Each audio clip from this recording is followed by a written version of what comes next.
Hola, muy buenos días. Namo Vishnupadaya Krishna Prestaya Bhutale Srimate Bhaktivedanta Swaminiti Namine Namaste Saraswate Deve Gauravani Pracharine Nirvishesa Sumnyavadi Pashatya Deshatarine Shaya Sri Krishna Chaitanya Prabhu Nityananda Sri Advaita Gadadhara Srivasadi Gaura Bhakta Hare Krishna, Krishna Krishna, Hare Hare, Hare Rama, Rama Rama, Hare Hare. Hare Krishna reiterados después de 2 días de pausa en los amaneceres espirituales por responsabilidades acá familiares, exigencias de la cotidianidad y del necesario amor y cuidado que también tenemos que tener con nuestros seres cercanos. Estamos de vuelta. Gracias, Señor, por darnos la oportunidad de tener el deseo, el ánimo y de algún modo comprender sobre la necesidad y la importancia que implica el despertarnos con el deseo jubiloso de poder intercambiar sobre ti, o al menos pensar en ti, o dedicarte a algún tipo de glorificación, y también el despertarnos con cierta lamentación cuando por algún modo algo de esa práctica diaria se vea entorpecido, aunque realmente nunca se puede entorpecer por completo, pues a fin de cuentas y en última instancia el acercamiento hacia ti es totalmente una cuestión espiritual, así que el que no podamos hacerlo de formas materiales no significa que no podamos hacerlo, pues el simple deseo de tener un pensamiento hacia ti, ya eso es práctica espiritual. El último texto leído decía lo siguiente: en razón de eso, mientras la persona iluminada se encuentra en el mundo de los nombres, debe esforzarse únicamente por satisfacer las necesidades básicas de la vida. Ella debe tener la inteligencia fija y nunca debe esforzarse por cosas poco recomendables, estando en capacidad de percibir en la práctica que toda esa clase de esfuerzos solo significan trabajar mucho para nada. Y ya habíamos comentado este texto, ¿no?, sobre un llamamiento a la simpleza de la vida, simpleza que es relativa para cada cultura, para cada país, para cada sitio. O sea, cada uno tiene que fijarse en su caso cuál es la simpleza, pero básicamente constituye en no afanarse más allá, o sea, no afanarse por aquellos o por determinados esfuerzos que están dirigidos hacia cuestiones que realmente no nos son imprescindibles, sino que simplemente llenan nuestra vida de una creciente complejidad, saturan nuestro tiempo, desgastan nuestras fuerzas y por tanto nos roban el espacio y la disposición que supuestamente le deberíamos dedicar al Señor, y a reflexionar también sobre nuestra propia esencia, nuestra propia identidad. Por tanto, hay las palabras claves, ¿verdad? No esforzarse por cosas poco recomendables. Habla de una recomendación, así que esta recomendación es la escritura y la guía de las personas que están entregadas al Señor. O sea, ellas nos dicen que nos dan consejos sobre qué es lo más recomendable en esta vida, cómo irla viviendo de modo tal que se pueda vivir y al mismo tiempo se pueda avanzar hacia Dios, y nos alertan sobre ciertas cuestiones que nos retrasan, nos atascan o nos desvían de ese propósito que a fin de cuentas es propósito sublime, el gran propósito de la vida humana para el cual está diseñado la vida humana. Vienen ahora unos textos que pueden ser un poco mal interpretados porque hacen un poco de un modo, o se podría decir tajante, hacen cierta comparación y cierto llamamiento. Estos 2 textos están diseñados específicamente para las personas que viven en la orden de renuncia, o sea, monjes renunciantes, y en aquella época vivían en el bosque sin lugar fijo donde estar y dependiendo de las bondades de la naturaleza, o sea, alguna fruta, alguna hierba, agua, etcétera, etcétera, algún cobijo para descansar.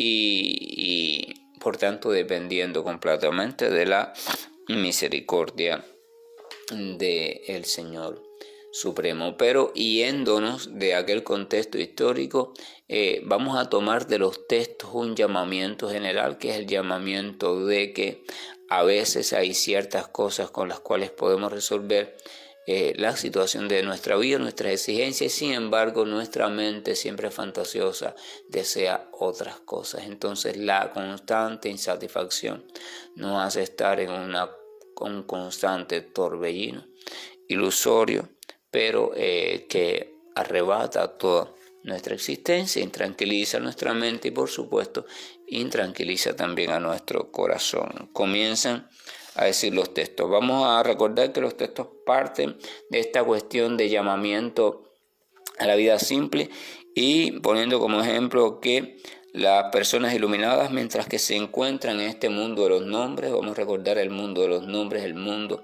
de la existencia material, donde todo en un sentido original no es más que vibración, no es más que sentidos de vibraciones combinadas que dan lugar a todo lo que conocemos como existencia material, o sea, el eco de diferentes tipos de vibraciones o sonidos, por llamarlo de algún modo. Dice que las personas iluminadas, mientras se encuentran en este tipo de mundo, sabiendo que no es más que eso, entonces dice que solo se esfuerzan por satisfacer las necesidades básicas de la vida.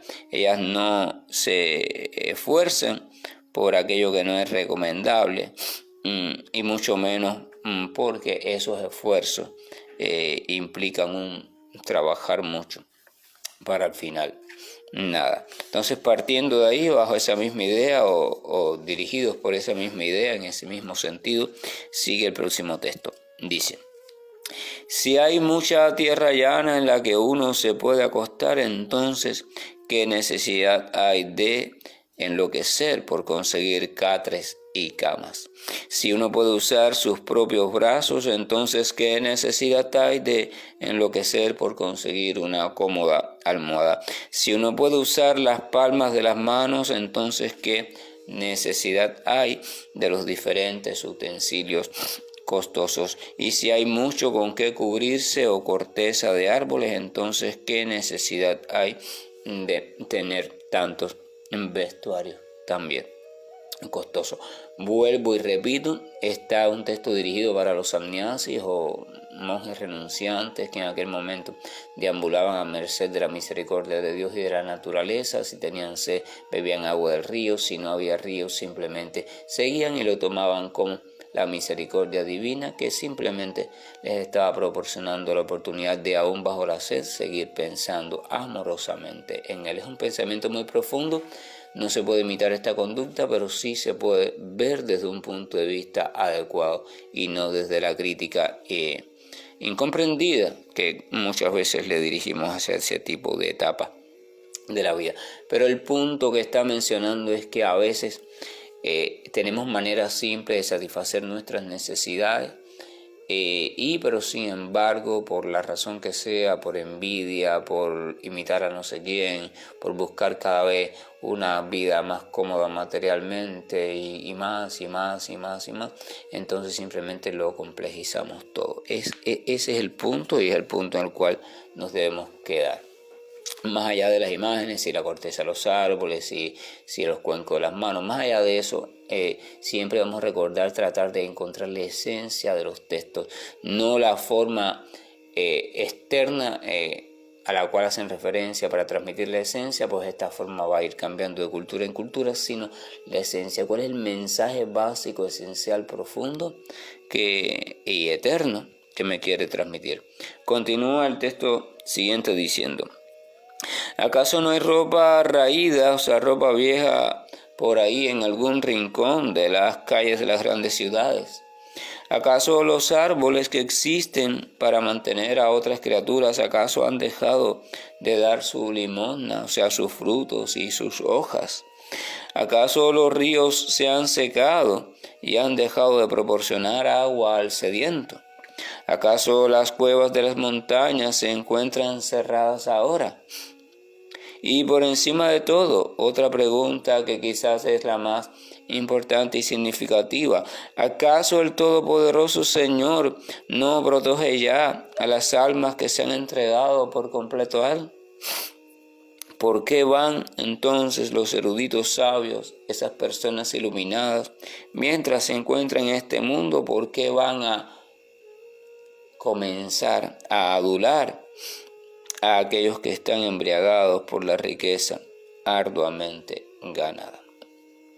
O sea, hace una alusión, bueno, es que ¿qué justificación hay? ¿Acaso ya no hay ríos? O sea, se han secado los ríos que apaciguan la sed, o acaso no hay cuevas en la montaña para uno refugiarse, o acaso no hay esto. O sea, menciona, es que acaso ha dejado de la naturaleza de dar provisiones básicas, al menos en lo elemental. Hace esto, vuelvo y repito, situado en una época determinada, pero aquí el punto es el siguiente. O sea, si todavía hay maneras simples por la cual satisfacer las necesidades básicas de la existencia, si todavía se puede tratar de vivir de un modo lo más simple posible o siguiendo un estilo de vida un poco lo más sencillo posible dentro de las posibilidades, ese es el punto. El punto es que acaso ya no se puede vivir así. Está preguntando, claro, ese estilo de vida sencillo y simple es incompatible con ciertos deseos. Si usted tiene ciertos deseos que ya por una cuestión personal de usted, y usted tiene sus propios argumentos, y estos deseos evidentemente son complejos, entonces usted no va a poder llevar un estilo de vida simple. No porque no se pueda, sino porque usted se ha encargado de dejarse convencer por su mente de que esos deseos son para usted imprescindibles. Así que bueno, adelante. Repito, la mente también, a la misma vez que genera esos deseos, le va a generar los argumentos de cuán importantes son esos deseos. Entonces la gente dice, no, imagínate, es que si no lucho de esa manera, entonces no puedo tener esto. No, imagínate, es que si no me esfuerzo de esa manera, entonces no puedo tener... No, y siempre hay una justificación para aquel que únicamente o simplemente quiere lograr lo que quiere lograr. Entonces continúa diciendo, eso me recuerda, ¿no? En los evangelios el Señor Jesús habla, dice, ¿acaso no se preocupa su Padre por los pajarillos? O sea, ¿no tienen ellos a diario algo que comer, algo que beber? ¿O acaso los lirios no visten de forma hermosa, o sea, con más gala que el propio rey Salomón? ¿Y quién es quien los viste? ¿Quién es quien se ocupa de ellos? Es verdad. Entonces, un llamamiento a reflexionar un poco sobre el carácter de Dios como proveedor. Esto no quiere decir de Dios como almacén de mis deseos, de mis caprichos, y sobre todo enfocando la palabra deseo de capricho desde el punto de vista material. Ese no es el punto, porque entonces viene la comodidad. O sea, yo no voy a hacer ni el más mínimo esfuerzo, yo no voy a preocuparme por nadie, yo no voy a cumplir ningún deber en esta vida, no voy a hacer ninguna contribución social, yo simplemente voy a sentarme aquí a esperar que la providencia, o sea, que el Señor, que está en la obligación de proveerme todo lo que yo supuestamente necesito, o sea, me lo ofrezca. No es esa conducta hacia la cual nos invitan la Escritura, nos invitan a una conducta de equilibrio. El equilibrio es importante porque un ser humano, mientras no consigue una vida equilibrada en todos sus aspectos, o sea, solamente lo justo y lo necesario en todos sus aspectos, entonces no puede conseguir la comprensión sobre la esencia de sí mismo o el concebirse a sí mismo como un elemento o un átomo espiritual. Nunca va a poder comprender, por tanto, el sentido real de la Escritura, nunca va a poder acceder a esa realidad que la Escritura nos está proponiendo, y por supuesto nunca va a poder sentir ni comprender de qué se trata realmente eso que tanto la gente menciona y pocos experimentan o comprenden, que es aquello o aquel a lo que llaman Dios, y mucho menos van a poder establecer una relación consciente, amorosa con Él. Una vida equilibrada no es una vida llena de restricciones. Las restricciones no garantizan el equilibrio. Las restricciones son un elemento que al principio se torna necesario en tanto la persona va un poco madurando y creciendo, pero después las restricciones se van superando, pero no por cansancio de la restricción, sino por comprensión y madurez propia del entendimiento y transformación del corazón. Una vida en equilibrio significa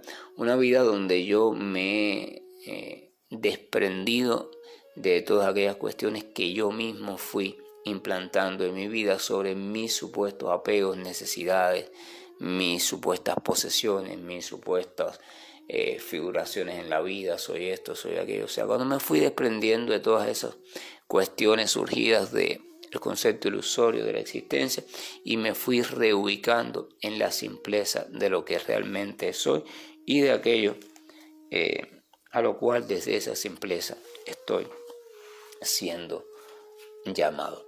Eso se queda, por supuesto, en el plano personal. Cada cual sabrá cómo ir reflexionando o si reflexiona o no sobre esta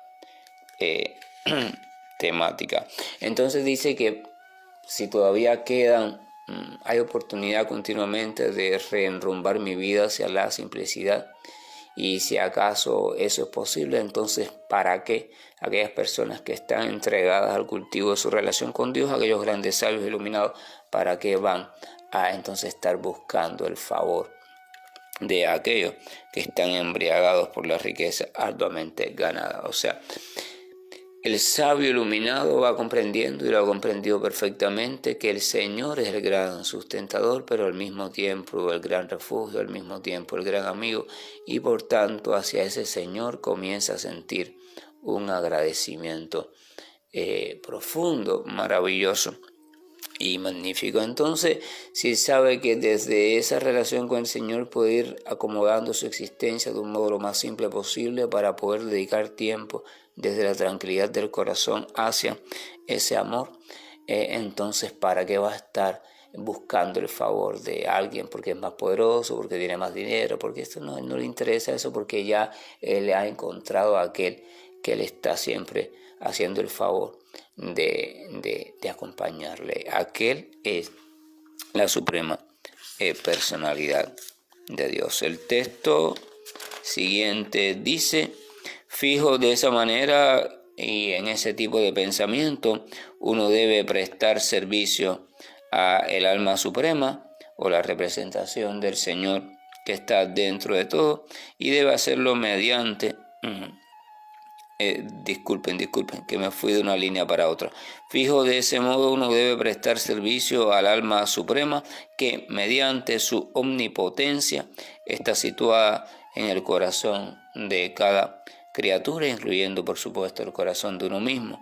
Como Él es la todopoderosa personalidad de Dios eterna e ilimitada, Él es la meta última de la vida, y por el hecho de adorarle a Él, uno puede acabar con la causa del estado condicionado de la existencia material. O sea, comprendiendo que la vida simple es posible, comprendiendo que no hay que afanarse más de lo necesario en este mundo, desde esa comprensión y también desde una comprensión del Señor como único sustentador verdadero, único refugio y única meta, entonces dice que desde esa comprensión uno debe comenzar, o al menos desear, o al menos preocuparse, o al menos hacer intencionadamente el esfuerzo por comenzar a aprender cómo prestar servicio a la suprema personalidad de Dios, que está también presente en la forma de alma suprema, en el núcleo de toda entidad viviente. O sea, el Señor está siempre en el plano espiritual, pero al mismo tiempo se encuentra situado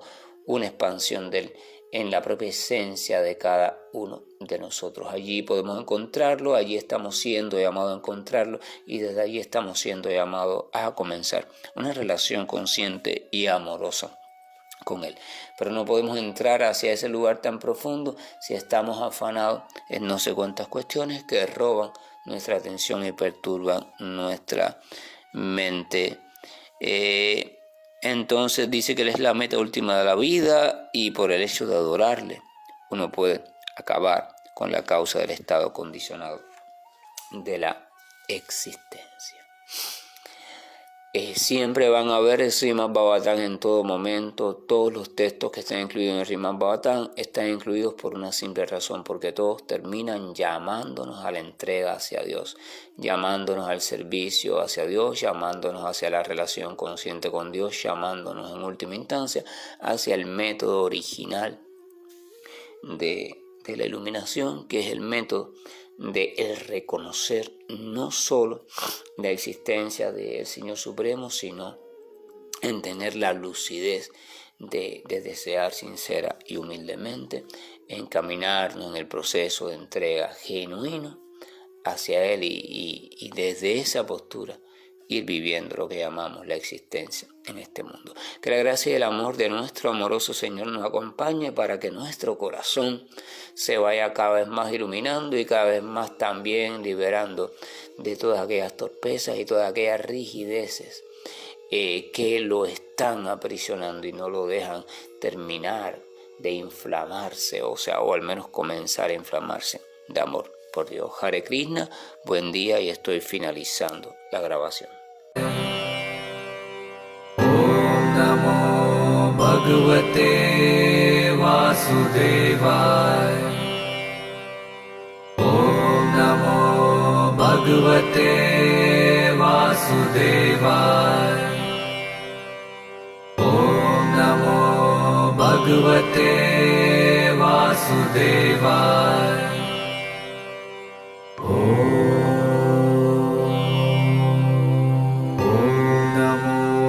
Bhagavate Vasudevaya. Om Namo Bhagavate Vasudevaya. Om Namo Bhagavate Vasudevaya. Om Namo Bhagavate Vasudevaya.